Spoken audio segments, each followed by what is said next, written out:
Hi guys, today I'm going to share my review about this device LeTV 1S Eco Indian version, and it's been 2 weeks I'm using this device and it has more than 100 apps installed, so I think it's the right time to share about the device, how it performs with so many apps installed and after 2 weeks of usage. So let's have a quick look at the specifications. So first start with the display. It has 5.5-inch Full HD display with 403 ppi, makes it sharp enough to look at your movies and images. And powering it, the processor Helio X10 clocked at 1.85. It is an octa-core processor, good enough to make your multitasking a pleasure experience. Talking about the RAM, it has 3 GB of RAM, makes it quite fast enough and makes it a good competitor of Xiaomi's Redmi Note 3. And it has 32 GB of storage, where you can use 25 GB for storing your movies and other data for installing games. The downside here is it has no micro SD expansion slot, so you have to stay with this 25 GB storage space only. And let's have a look over the top. Here you can see it has 3.5mm jack, but it doesn't come with earpiece, so you get only device with the box, no headphones. On this side you can see IR blaster, which makes it a very good remote for your personal usage, where you can switch on TVs, ACs, control it. So this is the benefit of this device. And have a look at the bottom. You can see grill speakers on both the sides with center USB charging port. And with my personal experience I'm sharing here, with this Type-C charger, it gets fully charged in 1 hour, so it is always quite easy. And the Type-C charger, which makes it quite fast enough. And the battery, talking about the battery, it has 3000 mAh battery. So after the specifications, let's talk about the good points which I observed with this, my personal experience. On the back side it has a camera 13 MP and the front camera is 5 MP. The performance is quite average. I cannot say that the camera is one of the best at the market side with this price, because personally speaking, Xiaomi's Redmi Note 3 has a better camera than this device. So now let's talk about the good point why you should buy this device. So first of all, it has very premium look at the price of 4x9.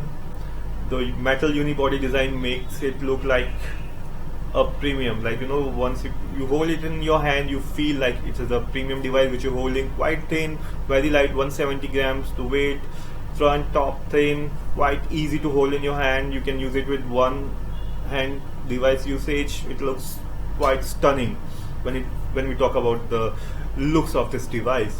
So, and one more benefit here is you can use OTG cable, but you need a adapter for this from micro USB to Type-C USB cable. And as I said, this is quite light device with 170 grams only, and it has a big battery, 3000 mAh, so it gives you good juice for 7 to 8 hours. And sound is good, quite quality enough, though it says Dolby Digital it supports. So on headphone you can easily experience a good bass and good treble over here.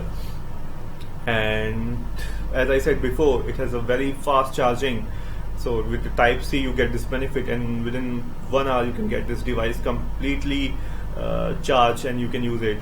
So 0 to 100% maybe in 1 hour 10 minutes. So this was quite impressive and very good.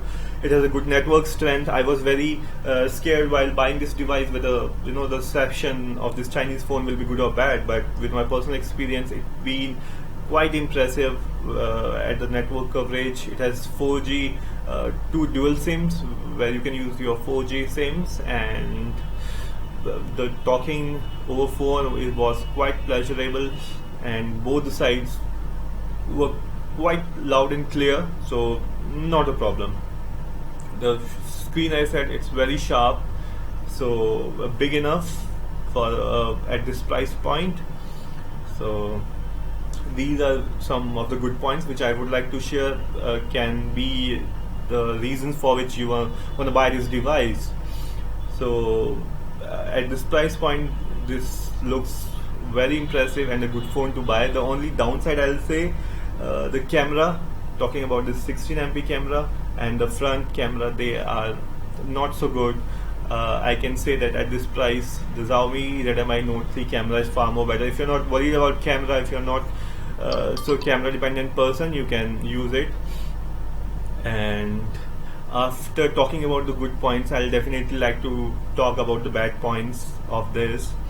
So first of all, this device comes with 5.0.1 Android, which is Lollipop. Now the latest one is Marshmallow. Above that, Android N is coming up, but you can say that this OS upgradation is not here, so you have to wait for Marshmallow. And when you're waiting for Marshmallow, one downside is you cannot lock apps with app lock. Fingerprint scanner, you cannot lock apps. So this is one of the downside I should say this device has. And this device doesn't have any noise cancellations, which means when you're talking to your friend at other side, your friend can hear all the background noise which is coming up. So I switched on this device after using Xiaomi's Mi4, and it has one of the best noise cancellation I have ever experienced. So this was the thing. And as I said, camera is not so good. OS is good enough, but it lacks so many features. Privacy features is lacking over there. Speakers are good, quite clear, but not loud enough, so you might need headphones while using your watching movies over here.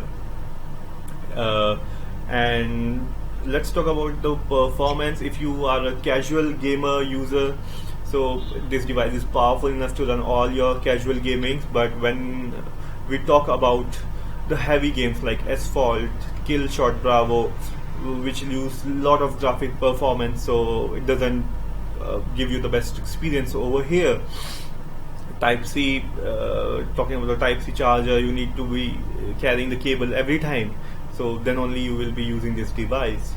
So but definitely I like to end this video with my review, like at the price of 9999, this is one of the best devices available, quite powerful. The only downside is the camera. Camera is just an average. I won't say it's one of the best selling MSP for this device, but keeping the camera aside, this device comes with premium looks, quite powerful enough, good reception, and I think if you were looking a phone with these features, you should definitely go for this device, LeTV Leeco, the Indian version. You can get 1S, which is clocked bit higher, that is 2.2. It's also available in the market, but this device itself is quite good enough at this price point. So in my next video I'll be sharing about another device that is the competitor for LeTV 1S, Lenovo K4 Note. So keep watching. Thanks for watching this video.